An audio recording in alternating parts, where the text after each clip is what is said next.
Hey everyone, welcome to this explainer by Forge College.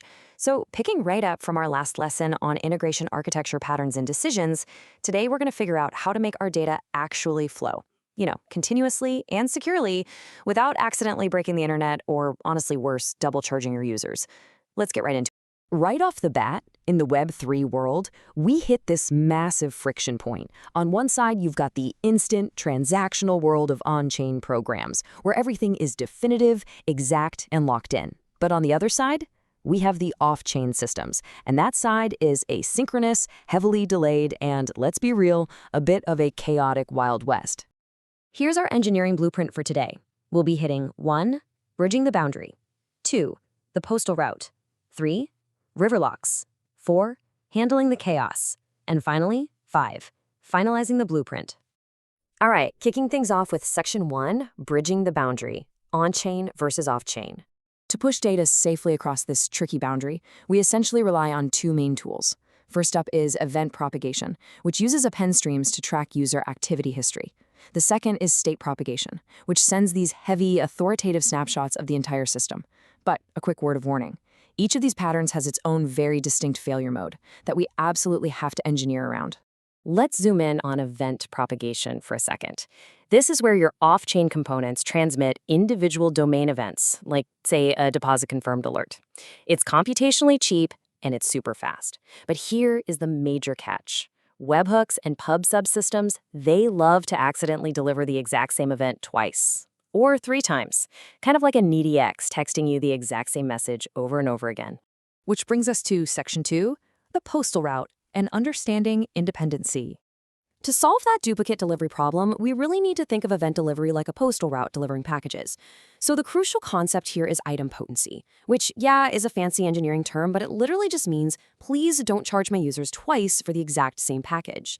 If the mail carrier drops off 2 identical letters, you should only process that message once. Just like a registered package, every single event needs specific tracking metadata attached to it. We're talking a stable event ID, the originating transaction signature, the schema version, and ideally a monotonic sequence number. By attaching these exact fields, the recipient system can quickly check its database, realize, oh, wait, I've already processed this exact package, and just safely ignore the duplicates. Now, I want you to ask yourself this right now. What happens if your indexer crashes, restarts, and sends the exact same deposit-confirmed event again?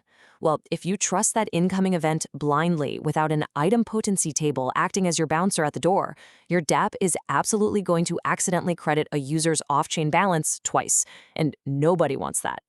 Moving on to Section 3, river locks and consistency strategies. Shifting gears from event streams to state synchronization requires a totally different metaphor. Think of a river lock system. Picture the blockchain as the upstream reservoir, and your off-chain database as the downstream pool.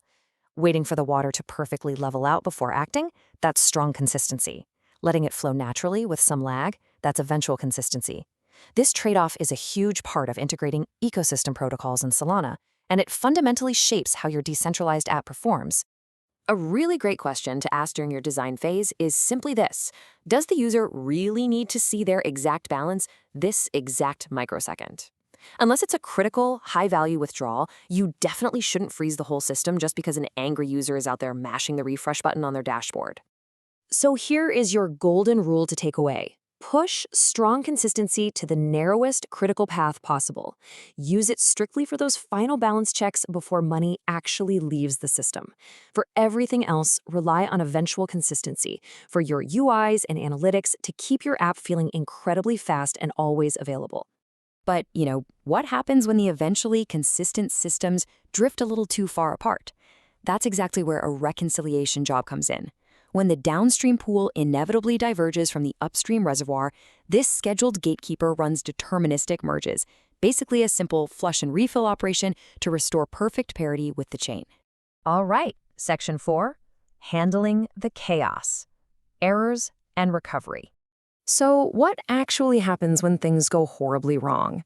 Because let's face it, sometimes the mail is completely lost and the river locks just jam up. Here is your escalation blueprint. If the backend is down, we back off exponentially with some jitter. If it keeps failing, we drop the failing event into a returns bin. Then we try an automated fix, and we only wake up a human developer at 3 a.m. as an absolute final last resort. Step 2 in that blueprint was the DLQ, or dead letter queue. Just think of it as a persistent returns bin for exhausted events. The DLQ is incredibly vital because it stores the full payload and all that tracking metadata we talked about earlier. This allows an automated compensator to safely replay the event later using the exact same idempotency keys, meaning no data is ever lost. Of course, absolutely none of this works if you're flying blind. You must wire up these 3 specific monitoring hooks. They're essentially the warning lights on your dashboard: your duplicate event rate, your indexer head lag, and your projection mismatch rate. They tell you exactly when you need to trigger those automated compensations. I really want to highlight that last one. If the off-chain projection drifts way too far from the authoritative on-chain state, this specific metric fires the alert. It is the exact trigger that stops catastrophic user interface errors way before your users even realize something is wrong. Almost done here. Section 5, finalizing the blueprint and documenting artifacts. As we prepare to turn these designs into concrete integration tests in our next lesson, listen to this rule carefully. Never, ever assume the network will just behave. You need to explicitly draw your idempotency tables, your retry caps, and your DLQ transitions right onto your system diagrams, so there is zero ambiguity for your engineering team. I'll leave you with a bit of a provocative thought to test your own systems today. If chaos struck right now and your indexer crashed, would your users get double credited upon replay? Are you truly protected? Remember, learning doesn't stop here. I highly encourage you to visit forge.college to master more advanced Web3 architectures, dive into detailed courses, and explore a wealth of educational resources. Thanks so much for joining me on this explainer, and keep building those robust systems.